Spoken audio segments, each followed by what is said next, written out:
Yes, welcome into the camp. The Badgers just about 10 days out. Well, actually 10 days out from the start of their season against Western Michigan.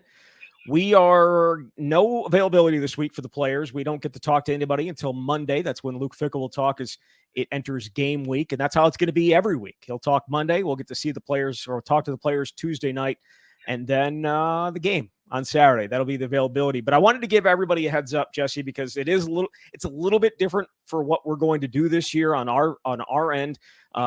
Last year, I think we did Sunday, Tuesday shows or Sunday. I don't remember exactly what it was, but then we had Temple and Heilprin on Thursday. No Temple and Heilprin this year, but we are going to stick with 3 shows. We're going to have a show on Sunday breaking down the game and looking ahead. Going to be then coming back on Tuesday morning to do a show as we recap what Luke Fickell had to say on Monday. And then we're going to be doing our Thursday show preview, looking ahead to the game on Saturday. So certainly looking forward to that. While we won't have Temple and Heilprin out at Monks this year, we will still have a show out there. I'll be out there with Ebo from our morning show Over the Line on the Zone, and we'll be out there every Thursday from 6 to 7. So certainly don't hesitate to stop by. I'll have more information on that coming up as well. And maybe a few other things that we're going to do this season that I think people will be interested in, but I don't necessarily have the final details just yet, but I'll get that to you guys when I get a chance. Jesse, before we get into this, Home Field is our official apparel sponsor here on the camp, and they have a great line of new gear coming out in these platinum premium boxes or platinum football boxes that they came out with last week or the week before last. It's a really, really good-looking group of new Wisconsin items, a couple of shirts, and a hoodie that I think everyone would love to grab. So you can find out more information about that up on homefield.com and use the promo code Bucky24 for more information. All right. So you put out your 2 deep on what is today? Tuesday morning. And, I think for a large part of it is a lot of it is very easy to do. But then there might be a few areas that are a little bit more tougher to do. Which ones did you struggle with as you were putting this together? And how big a deal even is it that, you're trying to decide between one guy or the other? I don't think it's a huge deal because if it's that close, it means they're all going to play. To me, the one I struggled with the most would be the starting outside linebacker group, because there are 2 guys who are going to start and 3 guys who should start. Obviously, Daryl Peterson, John Pius, Leon Lowry. It's a toss-up, and I tried to say that in my commentary about each position group, specifically with that one. All 3 of them are going to play a bunch. I went with Daryl Peterson and Leon Lowry and can understand the argument for John Pius. He's been explosive. I wonder whether he'll be more of a third down kind of guy, just because he is so explosive and dynamic. But if you're going to be that explosive and dynamic, you might as well keep him on the field. So that's one that I struggled with. And then just probably a handful of others of who is going to be in the 2s at specific spots. I feel like we came out of this preseason in 3 weeks worth of practices with a pretty firm understanding of what the starters were going to look like at every position or pretty close to every position. But when you start getting into who's the backup at these spots, they're rotating through a number of different players. And that's where it was maybe more of a challenge. So my question for you is, you had Austin Brown as your starting safety, correct? I do. And Max Lofi as the starting nickel. Is there any chance that Preston Zachman is that starter instead of Austin Brown? I know Preston made some headway here late. Yes, but I also think, I don't know. That's another one of those toss-ups. Yes, there's a chance, but I think Austin Brown has a lot to offer. And if Lofi is the guy in the slot, you want Brown on the field. And Preston is going to play a ton too. And there are going to be situations where maybe they've got Brown in the slot and they can have Zachman and Wooler out there, or they could have all of them out there at the same time if they want to have certain packages. So absolutely, I think that's a possibility. But when you can only pick one, I went with the guy that, at least for a large portion of the preseason, I felt like was rolling with Wooler. I know there's differing spots at cornerback, field and boundary. So this is kind of a tough question. But if Ricardo Hallman, Nazir Forkreen, RJ Delancey, one of them were to get hurt or 2 of them were to get hurt, who's your first guy coming in? Is it Jones Taclona? Is it Jace Arnold? Is it Xavier Lucas? I went with Xavier Lucas, and some of that may have to just do with the wow factor of seeing a true freshman out there.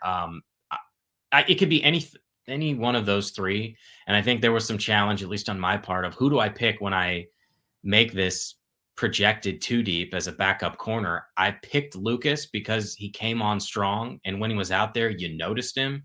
And I know we talked about this, but it felt like every practice that he was out there in that last week, he was flashing, whether it was a ball down the field for Bryson Green or one where I think it was Vinny Anthony tried to come back for it and he broke up the pass.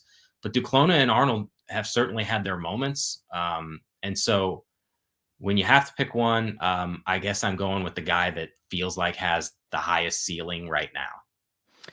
Along the defensive line, we know that they have three guys that if they're playing a 3-down set, it's going to be Ben Barton, it's going to be James Thompson Jr., it's going to be Kurt Neal.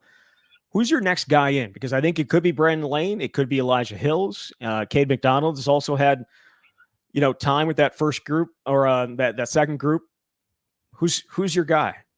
It may depend on circumstance. I'm inclined to pick Brandon Lane, though I think Elijah Hills did some good things as camp progressed, and really his opportunity became even greater after TJ Bowlers left because he went from in the spring working with getting more 3 work to all of a sudden he's getting 2 work. I feel like it would be the transfers, those two guys over Cade McDonald, but like Cade got a ton of 2 reps too. It's going to be all 6 of them, but that's where it gets nitpicky. I just think Lane does some things, especially in the run game, that stand out because he's very physical and made some plays this preseason.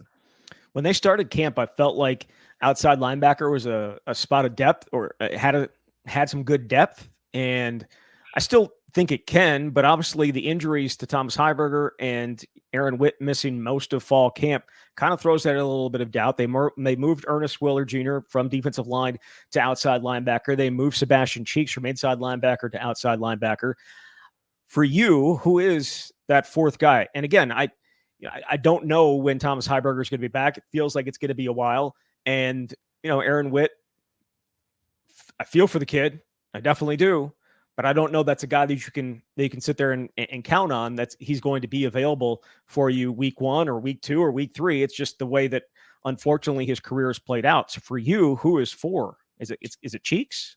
Well, so the easy answer is if Aaron Witt is healthy, he's number 4, but that is a big if. And I know when we asked Luke Fickell about it, he didn't seem, at least with us, overly concerned about the duration of Aaron Witt's injury. On the other hand, we didn't see him for the last couple of weeks. And hey, as you mentioned, there's a game in 10 days. So in the situation where he isn't available right away, I think it is Sebastian Cheeks. I think he is one of those guys who came on strong, an underrated guy, obviously brought here from North Carolina as an inside linebacker, but they had 3 transfer inside linebackers, and he was a guy who kind of was lost in the shuffle at that position, given the depth that they had.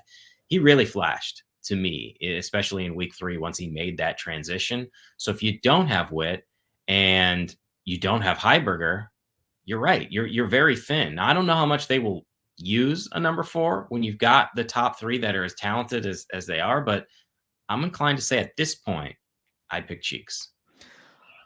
Yeah, I would say in past years, maybe you wouldn't use more than the 3, but I also have been hit over the head how many times with the CJ Getz stats about how many times or how many snaps he played this year. And so if you're going to hammer that home and say you need other guys, you need more guys, well, then you need to play more guys. You have to be willing and able to play more guys. And I feel like they're going to feel comfortable being able to put Sebastian Cheeks out there for at least a few reps. Like this isn't a situation last year where maybe guys hadn't earned reps to be out there. That was kind of the feeling that I got from every time they've mentioned CJ Getz and that the 9,000 snaps he played in 2023 and how he had lost, he was 225 pounds or something like that against Minnesota. You have to play other guys then. You just have to. And I think that they've done a good job of building up that room, but just playing those 3 is probably, I don't know that you can do that all year. Yeah, I would agree with that. And the room to begin with was not big on numbers when you compare it to some of these other position groups. They only had 6 scholarship outside linebackers going into camp. So it made sense why if you have 2 guys out for any period of time, you had to move two in. Ernest Willer, I think, has a bright future. And I thought it was interesting that Mike Tressel said in his availability last week that it's going to depend on how he develops in Brady Collins' weight room, what position they decide to have him at later. Very intriguing prospect. We saw him be able to put his hand in the ground and line up as an edge rusher, but it feels like Cheeks is in better position to contribute right now. And if they've got injuries with those other guys and you need a fourth, I think he's ready. I wonder if Willer could be the guy that in the dollar package, when you put an outside linebacker with his hand on the ground, is a guy that he could contribute there. Like that to me might be a possibility. Left tackle, Jack Nelson misses time. Who's your left tackle? Wow.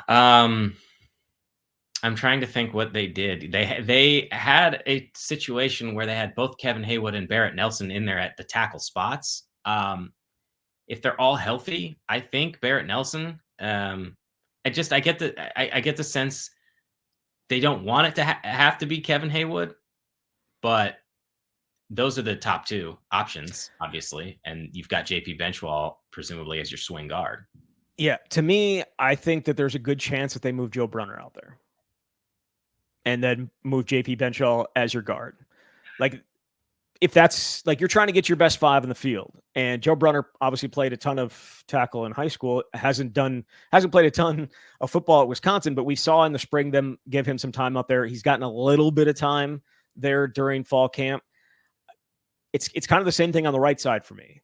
Like, if Barrett Nelson's not available and Riley Malma's not available, then I kind of feel like Joe Hubert in the moment, in a game moment, he would switch out to right tackle and you'd put somebody in at right guard for him, likely JP Benshaw. Like those, like to me, they don't want to play those two freshmen. I think that they are confident that they'd be able to hold up. I don't know that they are confident that they'd be able to the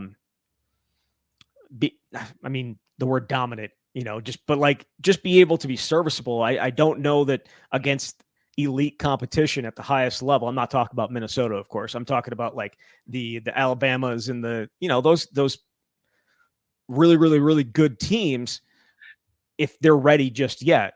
And maybe they'll be ready by the end of the year. Maybe they'll be ready by week 6 or week 7, but I don't know that you want to throw them in right now. And so I would see them maybe moving guys around. But again, maybe they'll have the luck that they did last year where they didn't need anybody to move around because they were so healthy much of the year. I think this staff feels good about the top 6, unquestionably, right? They've got the starting 5, they've got JP Benchwall, and they're trying to figure out who 7 and 8 are. And that's where, to me, Barrett Nelson would be 7 if he's healthy. And presumably Kevin Haywood is 8, though it depends on the position you're asking somebody to play. But it makes perfect sense why they would try to maintain some sense of continuity with your 5 best guys, or inserting your 6th and bringing them up into the top 5 if you have an injury. Has somebody taken advantage of Quincy Burrows' absence to gain some opportunities to potentially help out right away, especially if Quincy's not back? We didn't get to see him a ton in fall camp. So if he's not back in time for game 1, it feels like there may have been somebody else that helped himself a little bit. In my depth chart projection, it's one of the few spots where I put a slash, only because we don't have a definitive answer on Quincy Burrows' status, though. We didn't see him the last couple of weeks. Got a brace on his leg. And so to me, Chris Brooks Jr. is the guy who has taken advantage of that opportunity. He's gotten a bunch of those 2 reps. We know he's a big body. He can win those 50-50 balls, and he's shown an ability to make a play after he catches the ball. So, but the caveat to all this is I think they've got 5 wide receivers that you're going to see a bunch. And I'm not sure how deep into the bag you're going to go at that position. So it's obviously Bryson Green, Will Pauling. You're very clearly your top 2. The top 2 guys you're going to get the crack, I think, on the outside. Opposite Green would be Vinny Anthony and CJ Williams. And CJ can play on either side, obviously. But then you have Tretch Kekahuna, and I don't know whether they would use Chris Brooks as your number 6, but absolutely, to me, he's a guy who's taken advantage of that opportunity, which is kind of turning the tables a bit on where his career has been, that other guys have leapfrogged him because he's been out in previous seasons. So the one thing that I think we'll talk about when we do our season preview coming up on Sunday is the Ches Malusi and Tyree Walker situation, and like who gets more carries and who's used more often, and like just we'll talk about that on Sunday. I kind of feel like they are. I kind of feel like there's going to be an or between their name on that depth chart come Monday when we get a chance to talk to Luke Fickell and see the depth chart. My bigger question is behind them and how they view this. I think it's pretty clear, and I know people probably not going to like to hear this, but Jackson Akers clearly the number 3 just based on what we saw during fall camp. Beyond that, Cade Yakimelli and Dylan Jones and Darian Dupree, they all got their share of time, and it just felt like the more time that we saw, Dylan Jones just kept on creeping up and creeping up and creeping up. Of those 3 guys, who do you think is next in behind Jackson Aker? Great question and a tough one. I feel like if it's close, you're going with a freshman. Again, goes back to what I was saying about Xavier Lucas. What is the ceiling on this player, and what is the potential if you're getting them reps now of what they are now, but what they can be? And I think I would agree with you. Dylan Jones has a lot of the package. Dupree, he's special in a different way in his pass catching ability and his shiftiness. Not to say that Jones doesn't have it, but I think Jones has that kind of combination skill set that they believe can be dynamic right now. So number 3 probably is Jackson Aker. And I don't know how many carries that really means. It may be him lining up in a multi-back set and blocking, which he's pretty darn good at. And I think showed even this preseason as a reminder why he can do that well.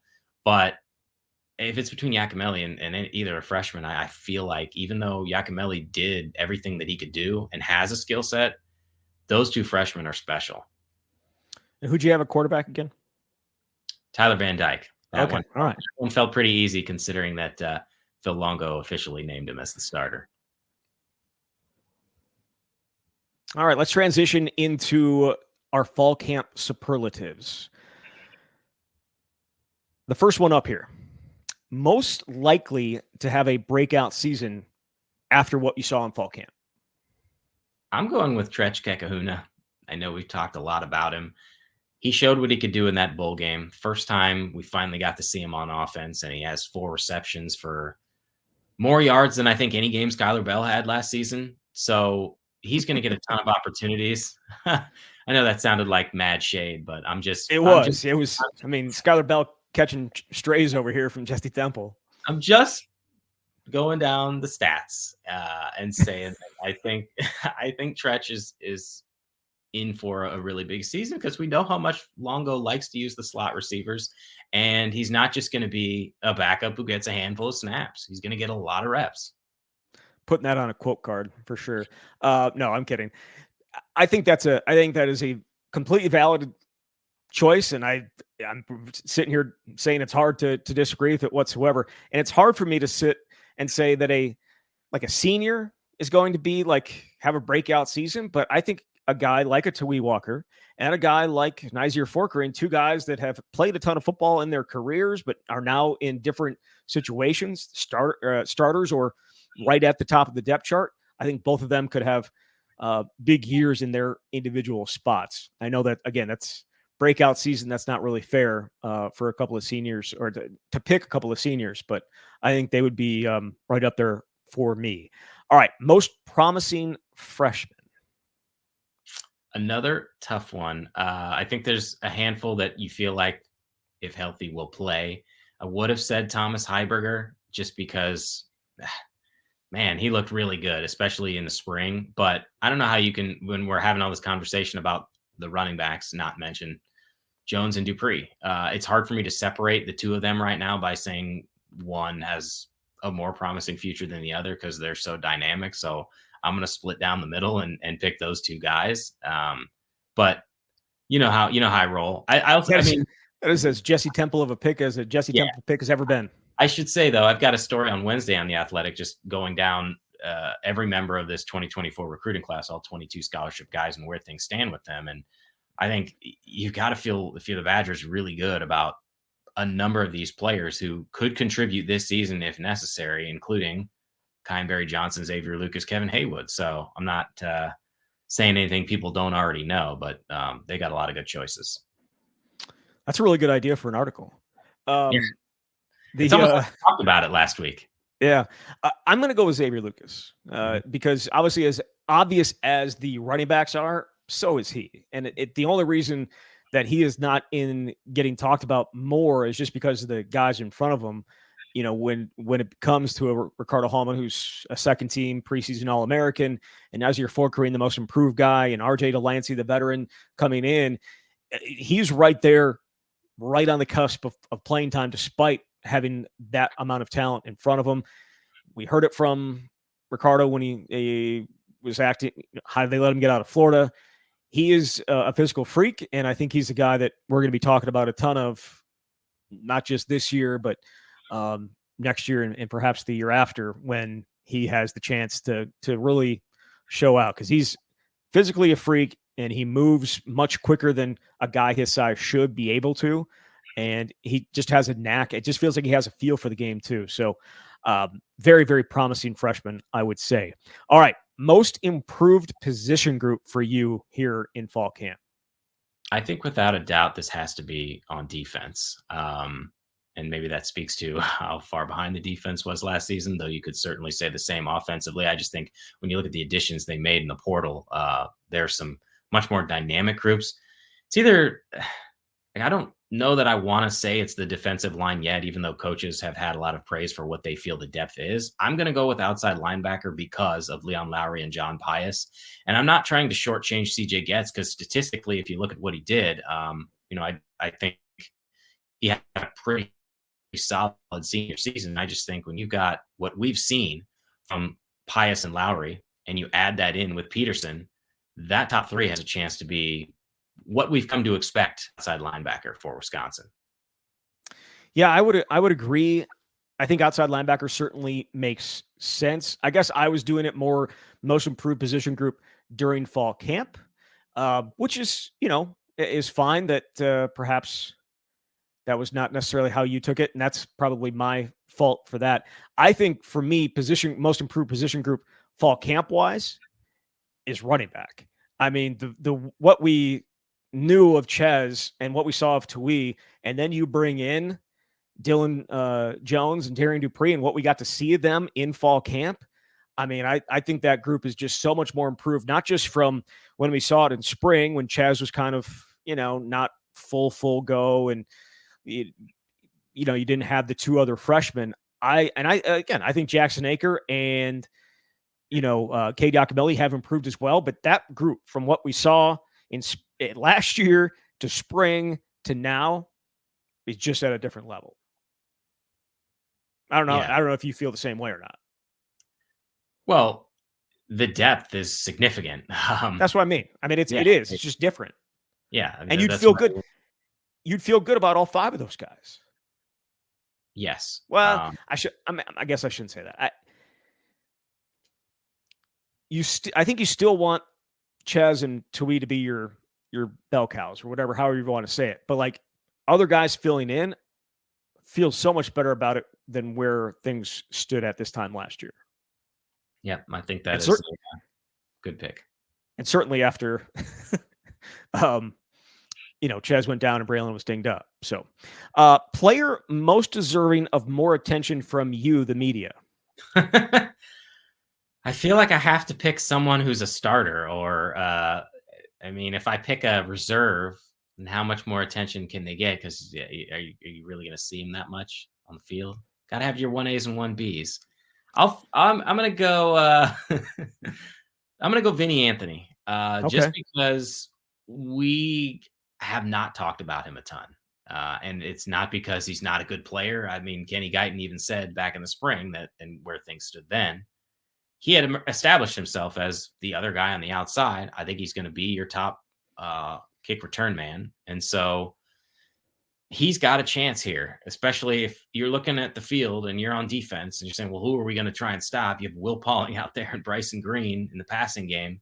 Maybe he can get some opportunities. He's got good speed. And so, I think he was a 3-time state track champion. So I think that's somebody that we haven't spent a bunch of time talking about, but is a guy who can take a big step forward here. We talk about the offensive line quite a bit. I don't know that we talk a ton about Joe Huber, a guy who can play 3 different spots. I mean, if Jake Renfro goes down, he is the center. He is already the starting right guard. I think if Riley Mahlman and maybe Barrett Nelson are not available injury-wise, he's your right tackle. And he played every single game last year at left guard.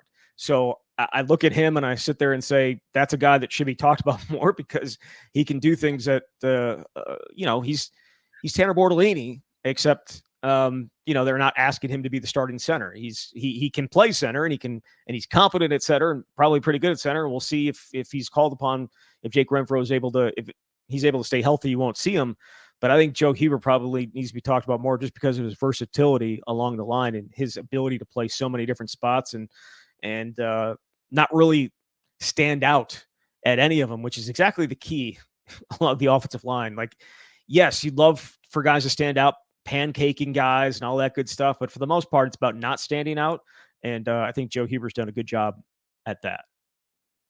So I think that's okay, right? That's a good one.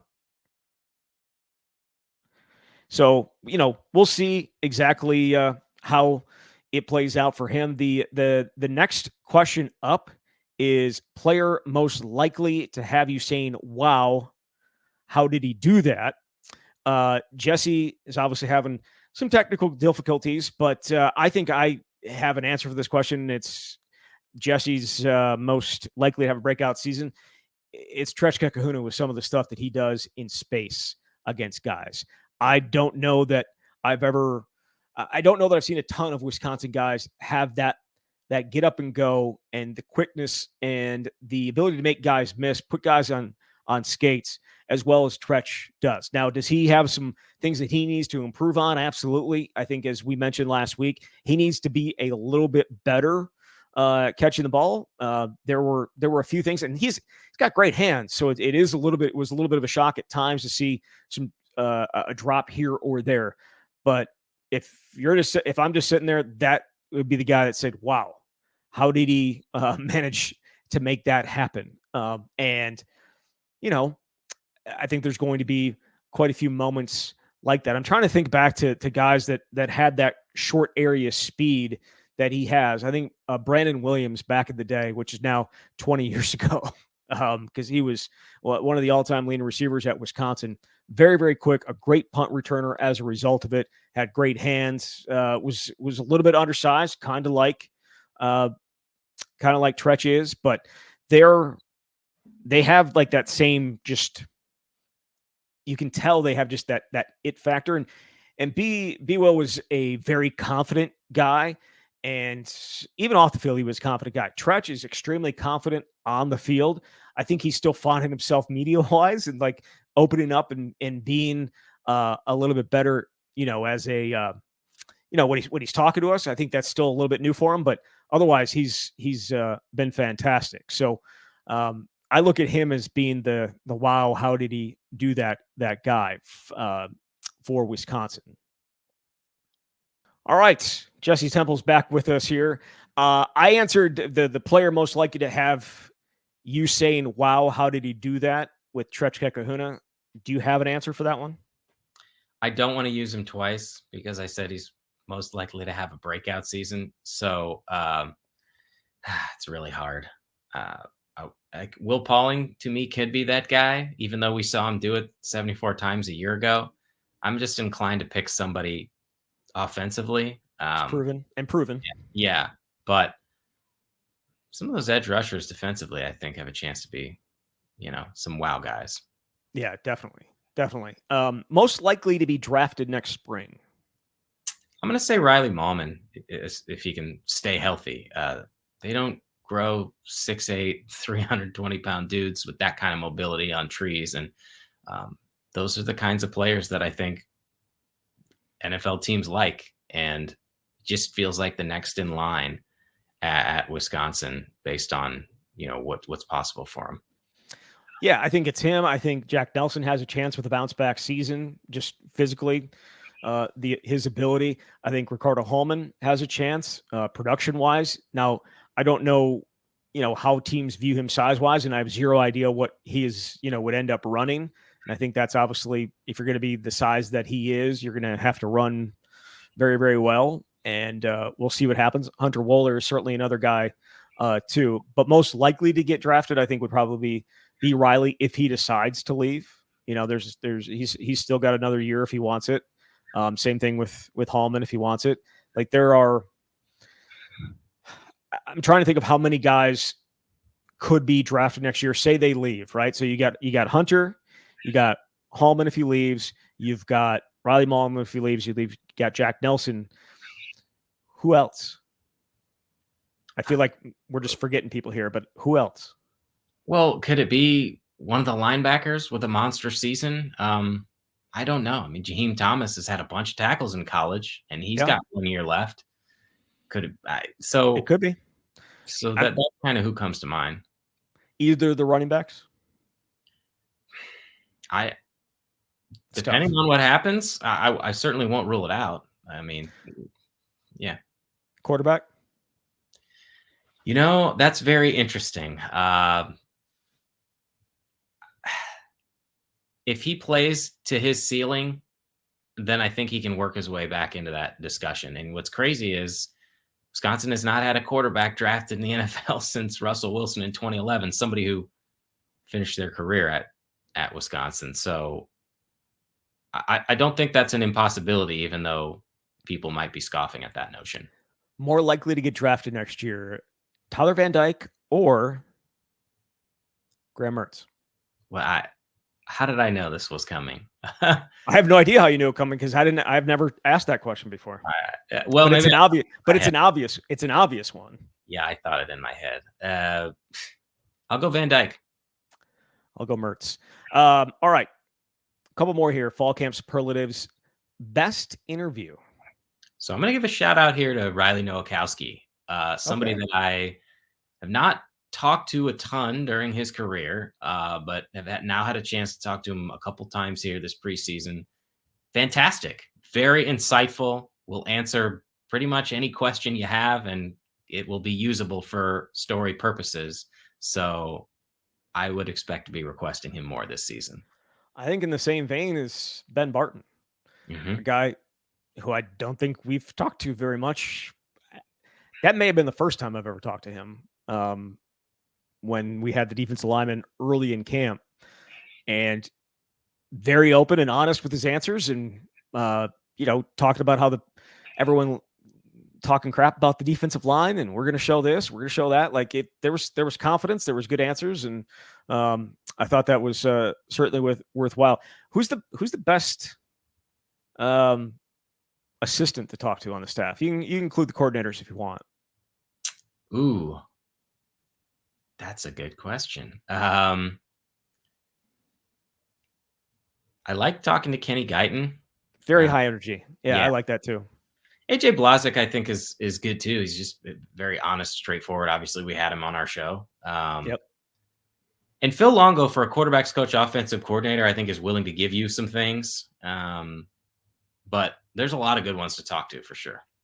Like the starting quarterback, when the head coach had said a few days earlier that it hadn't been decided. All right, I left this one for the last one.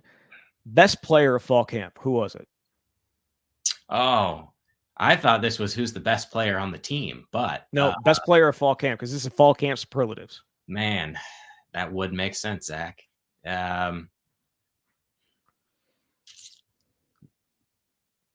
Louis Walker comes to mind when he was in there. Just really stood out consistently. And I kind of feel like I should pick somebody defensively. Okay. Nyzir Forkurian, I think, had a very good preseason. And just we didn't get to see this version of him at all. So he's much better than where he was a year ago, obviously. Yeah. I mean, Will Pauling is still that dude. Yeah. And when he was limited earlier in camp, he got a little dinged up, so they kept him out of the team thing. And when he came back, they can talk about all wanting to get the ball to other guys, and I don't disagree with that at all. Like, you don't want to be just focused in on one guy.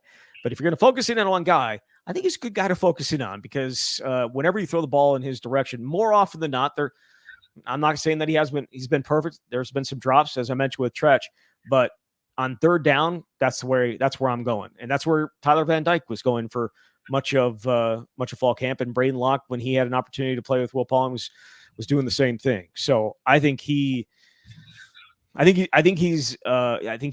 the best fall camp, but I think he's their best offensive player right now. It was funny when those magazines that are in like the grocery stores and all that good stuff. Like it's like one Wisconsin guy, and it's a Big Ten preview, and it usually has like one guy from the area. This is the first year I've ever seen a wide receiver on a cover for Wisconsin. Like it's always a running back or it's a quarterback. It's never a wide receiver. It was a wide receiver this time, and Will Pauling very deserving of that. So, yeah, that's my best player. That was fall camp superlatives. We're going to be back on Sunday as we get ready for the season, our season preview episode of the camp, and then we're going to get into our normal Tuesday, Thursday, leading into Friday night's game against Western Michigan. Jesse, thank you very much. Thanks, Zach. All right, there he is, Jesse Temple from The Athletic. You've been listening to The Camp.